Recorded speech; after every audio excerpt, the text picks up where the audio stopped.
আচ্ছা, আমার নাম হচ্ছে শিলি ছাটুই, আমি বিজয়গড় জ্যোতিষ রায় কলেজ থেকে এসেছি, মাইক্রোবায়োলজি ডিপার্টমেন্ট থেকে।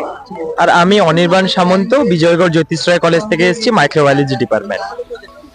আমাদের প্রজেক্টের নাম হচ্ছে Spectra trace model for early detection of microplastic present in blood sample using confocal microscopy technique.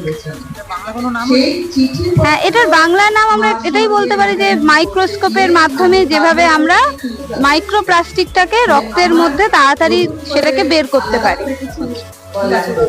হ্যাঁ, এটার মেকানিজম হচ্ছে যখনই হচ্ছে আমরা লাইটটা আমাদের ব্লাড স্যাম্পলে ফেলবো, ব্লাড স্যাম্পলের মধ্যে অনেক পার্টিকেলস আছে, যেমন red blood cells, white blood cells, platelets, সেরকম মাইক্রোপ্লাস্টিকও আছে। শুধুমাত্র সেইটাকেই ডিটারমাইন করা খুবই ডিফিকাল্ট। সেই কারণে যখনই আমরা লাইটটা ফেলবো তার বিভিন্ন রকম ওয়েভলেন্থ গুলো যখন স্ক্যাটার করবে, দুটো ফেনোমেনন হবে, একটা হচ্ছে রেলিক স্ক্যাটারিং, একটা হচ্ছে রামান স্ক্যাটারিং। রেলিক স্ক্যাটারিং এর ক্ষেত্রে কি হবে না, যখন যে অ্যামাউন্ট অফ ইন্টেন্সিটির যে লাইটটা পড়ছে সেটাই এমিশন হবে। আর রামান স্ক্যাটারিং এর ক্ষেত্রে কিছুটা এনার্জি লস হবে, কারণ একটুখানি হলেও অ্যাবজর্ব করে নেয়। তার জন্য কি হয় না, ওয়েভলেন্থের একটা ডিফারেন্স ক্রিয়েট হয়। যখনই ডিফারেন্সটা ক্রিয়েট হচ্ছে তারপরে আমরা কি করছি, একটা কনভেক্স লেন্সে সেটাকে ফেলছি।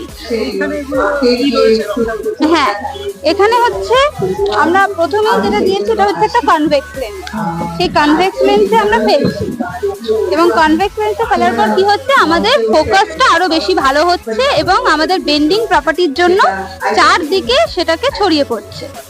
এবং ছড়িয়ে পড়ার পর কি হচ্ছে না, আমাদের প্রত্যেকটা যে পার্টিকেলস থেকে যে ওয়েভলেন্থ গুলো এমিট হচ্ছে, সেই প্রত্যেকটা পার্টিকেলের মধ্যে থেকে শুধুমাত্র মাইক্রোপ্লাস্টিকের ওয়েভলেন্থ যেগুলো বেরোচ্ছে, তার জন্য আমরা কি করছি, একটা কনফোকাল মাইক্রোস্কোপি টেকনিক ইউজ করছি।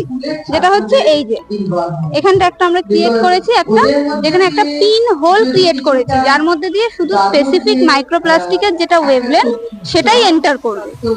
এবং সেইটা যখন আমরা এন্টার করবে, সেটাকে আমরা ডিটেক্ট করে অ্যাম্পলিফায়ার দিয়ে যেটা সিগন্যালটাকে আরো বেশি ইন্টেন্সিফাই করবে, করে তারপর আমরা ল্যাপটপের সাহায্যে দেখছি।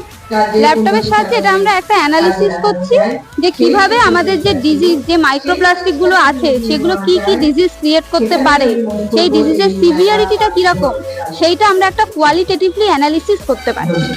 এবং তার আরেকটাও হচ্ছে সব থেকে মেজর যেটা অ্যাডভান্টেজ, সেটা হচ্ছে আমরা একটা পার্টিকুলার কমিউনিটিতে কিভাবে মাইক্রোপ্লাস্টিকটা স্প্রেড করছে সেটাও আমরা অ্যানালিসিস করতে পারছি।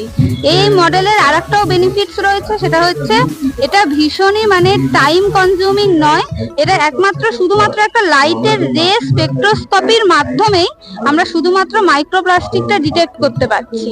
এর জন্য আলাদা করে এটা যদি আমি ট্র্যাডিশনাল মেথড ফলো করি, ফিল্ট্রেশন, ডাইজেশন, অনেক প্রসেস আছে, সেই দিক দিয়ে দেখতে গেলে এইটা হচ্ছে একদমই টাইম কনজিউমিং না, আর ইকোনমিক ফ্রেন্ডলি। Thank you. এটা ব্লাড স্যাম্পল, এটা অ্যাকচুয়ালি পুরোটাই ব্লাড স্যাম্পল। একটা স্লাইডের উপরে সব ব্লাড স্যাম্পলটা দেওয়া আছে, ওটা আমরা সিরিঞ্জ দিয়ে দেখানো হয়েছে। অ্যাকচুয়ালি মাইক্রোপ্লাস্টিকটা অ্যাকচুয়ালি আমাদের পক্ষে হার্মফুল, যেটা শরীরে ক্ষতিকর, সেই সচেতন করানোর জন্যই আমরা এটা তুলে ধরেছি। আমরা মাইক্রোপ্লাস্টিক নিয়ে বিষয়টা তুলে ধরেছি।